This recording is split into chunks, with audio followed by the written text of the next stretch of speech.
हैरान हो गई है कि हम किस तरीके से हम अप्रोच करते हैं। भारत की सरजमी पर अमेरिका और रूस के 5th जनरेशन दृश्य फाइटर जेट्स लैंड हुए हैं। अमेरिका का प्लेन दिखेगा F-35, अमेरिका का 5th जनरेशन फाइटर, रशिया का 5th जनरेशन फाइटर Su-57 भी दिखेगा। दोनों के दोनों एक जैसे बोलते हैं ना, it happens only in India. मैं जो समझता हूँ दो चीजें मोदी साहब यहाँ पे आके करेंगे जो मैं देख रहा हूँ इस वक्त। जो चाइना बड़ा अतराता है कि वी हैव J-35, तो उससे वो अपना F-35 यहाँ से लेंगे और उससे दोनों चीजें हो जाएंगी, चाइना भी कंट्रोल हो जाएगा। और पाकिस्तान को लग रहा है कि आने वाले वक्त में इनसे उनका ही इलाज किया जाएगा। दूसरा, आप देखेंगे कि वो अपना जो इलेक्ट्रॉनिक पे सिस्टम है उसको प्रमोट करेंगे। वो there is a strong possibility कि उसको अमेरिका के साथ, बैंकों के साथ वो अटैच करवा दें। ये तो इट इज सो ऑब्वियस। अब करे तो क्या करे, अब इतने गधे हमारे यहाँ हैं, भेज भेज के हम चाइना थक गए, हमारे गधे खत्म ही कोई नहीं हो रहे। वो जो नरेंद्र मोदी साहब का पर्सपेक्टिव है कि जी हमने इनके हाथ में कटोरा दे दिया है, इनके हाथ में बाउल दे दिया, बैगिंग बाउल दे दिया, अब ये मांगते फिरते हैं। देखिए, सीधी सादी बात है, ये it's part of a game.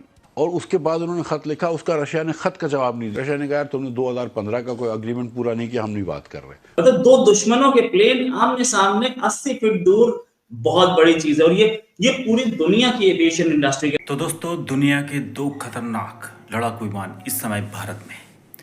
दरअसल दोस्तों, बेंगलोर में एयर शो में हिस्सा लेने के लिए अमेरिका का F-35 सबसे खतरनाक लड़ाकू विमान और रशिया का सुखोई 57, ये दोनों ही दुनिया के सबसे 5वीं पीढ़ी के सबसे खतरनाक लड़ाकू विमान इस समय भारत में हैं। और पहली बार ऐसा हुआ कि भारत में दोनों लड़ाकू विमान एक साथ खड़े हुए दिखे। वैसे अमेरिका और रशिया की बनती नहीं है, और जहां रशिया का लड़ाकू विमान जाता है तो अमेरिका भेजता नहीं है, लेकिन इस बार इंडिया में हो रहा तो अमेरिका ने भी भेजा है।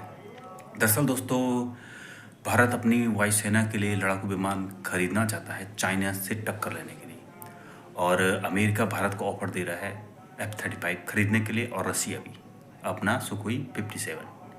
ये दोनों देश भारत को कह रहे हैं कि हमारा विमान 5वीं पीढ़ी का ये ले लो। वैसे देखा जाए तो भारत को लड़ाकू विमान की ज़रूरत है। पाकिस्तानी मीडिया में भी चर्चा हो रही है। पाकिस्तानी मीडिया तो हैरान है कि ये दोनों विमान अगर भारत ने खरीद लिए तो पाकिस्तान तो कहीं का नहीं रहेगा, साथ में चाइना भी जाएगा। क्योंकि दोस्तों, अमेरिका का 35 इतना खतरनाक है कि रडार में भी नहीं आता, और रशिया का सुखोई 57 वो भी बड़ा डेंजर है। ये दोनों ही लड़ाकू विमान दुनिया के सबसे खतरनाक हैं। तो पाकिस्तानी मीडिया तो घबराई हुई है। इंडिया अगर खरीद लेगा तो भाई इंडिया में बैठे बैठे पाकिस्तान को उड़ा देगा। और चाइना तो वैसे ही इंडिया चाइना के लिए ही ला रहा है, क्योंकि पाकिस्तान के लिए तो भारत के राफेल और सुखोई यही काफ़ी है। तो दोस्तों देखिए पाकिस्तानी मीडिया और क्या क्या कह रही है। चलो आइए देखते हैं वीडियो के माध्यम से। इंडिया जो एक हो रहा है आपके यहाँ एयर शो, उसके ऊपर बात करेंगे। और सबसे पहले तो ये कब हो रहा है और ये कौन सी सिटी में हो रहा है?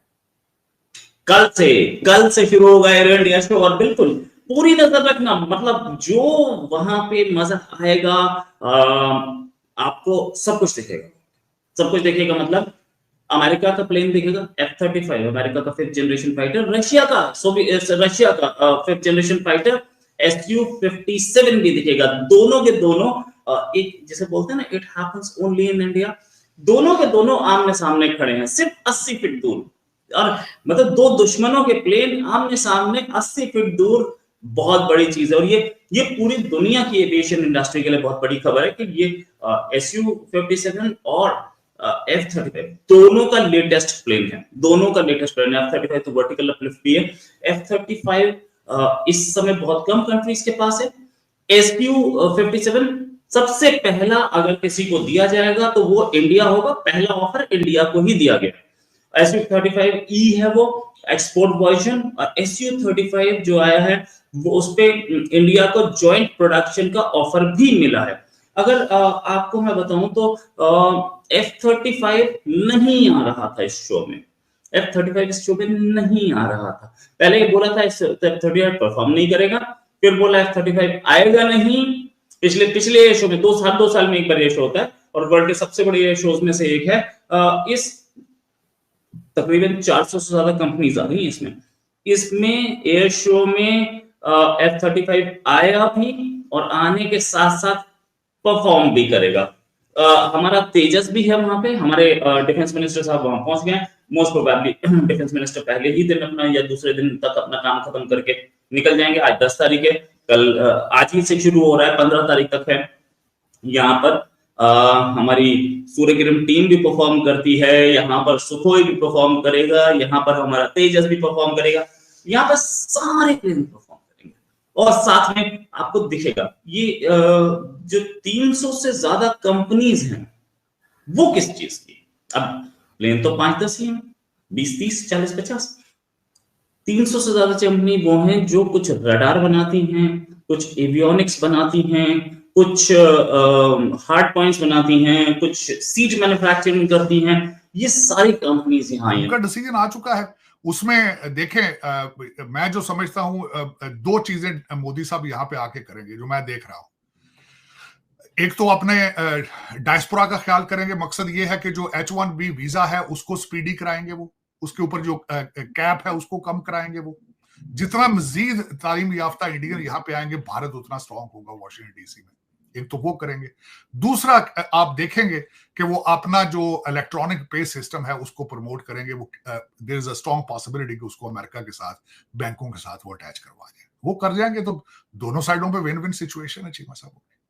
और तीसरी बात ये है जो डोनाल्ड ट्रंप साहब को शौक है बड़ा खास उनको कि असला बेचें भारत को, वो भी उनसे भी वो असला भी लेंगे। टेक्नोलॉजी देखें, जो S-400 सिस्टम उन्होंने रशिया से लिया है, अभी तक सिर्फ मेरे ख्याल 2 मिले हैं, 2 अभी उनको नहीं मिले। और इस तरह की चीजें वो चाइना को काउंटर करने के लिए, पाकिस्तान को काउंटर करने के लिए वो यहाँ से इनसे हथियारें भी लेंगे। इस वक्त जो चाइना बड़ा अतराता है कि वो है J-35, तो उससे वो अपना F-35 यहाँ से लेंगे और उससे दोनों चीजें हो जाएगी। चाइना भी कंट्रोल हो जाएगा और दूसरा ये कि वो डोनाल्ड ट्रंप साहब के गुड बुक्स में भी आ जाएंगे और अपने सारे चीजें वीजों के और चीजों के सारे वो सेटल करके जाएंगे। और this will become a legacy of Modi साहब, क्योंकि उनकी भी आखिरी टर्म आगे चल रही है और डोनाल्ड ट्रंप के इनकी भी आखिरी टर्म चल रही है। They will both will be interested in the legacy. और मेरे ख्याल में बड़ा जबरदस्त डिसीजन था निर्मला सीताराम का। और दूसरा जो उन्होंने किया, देखें 31 सुना है कि इस वक्त भारत के अंदर जो मिडिल क्लास है इस 31% उन्होंने 12 लाख उनका जो कैप है वो कम किया है। फिर 500 करोड़ आर्टिफिशियल इंटेलिजेंस के लिए उन्होंने रखा है। तो मेरे ख्याल में they are very smart people versus मेरे जैसा बंदा। मैंने जिस तरह आपको बताया है कि मैं इनमें से विवेक रामास्वामी और काश पटेल ढूंढता फिरता हूँ, अपने जो लौंडे लपाड़े इनमें से जिनको जो उर्दू की चीजें इंग्लिश में गूगल भी करने की सलाहियत नहीं रखते, फिर मैं क्या करूं। डॉक्टर साहब, डीप सीक हमारे पास है, ओपन एआई हमारे पास है, चैट जीपीटी हमारे पास है, हमें किस चीज की टेंशन है डॉक्टर साहब? हम हर किस्म की ताकत रखते हैं। साहब आपके पास जो डीप सीक है, अगले दिन सुहेल बड़ाई साहब ने एक आर्टिकल लिखा है, सुना, उसके ऊपर बड़ी लहदे हो रही है। उनका हमारे पास 35,000 जिन्नात हैं। हम 35,000 जिन्नात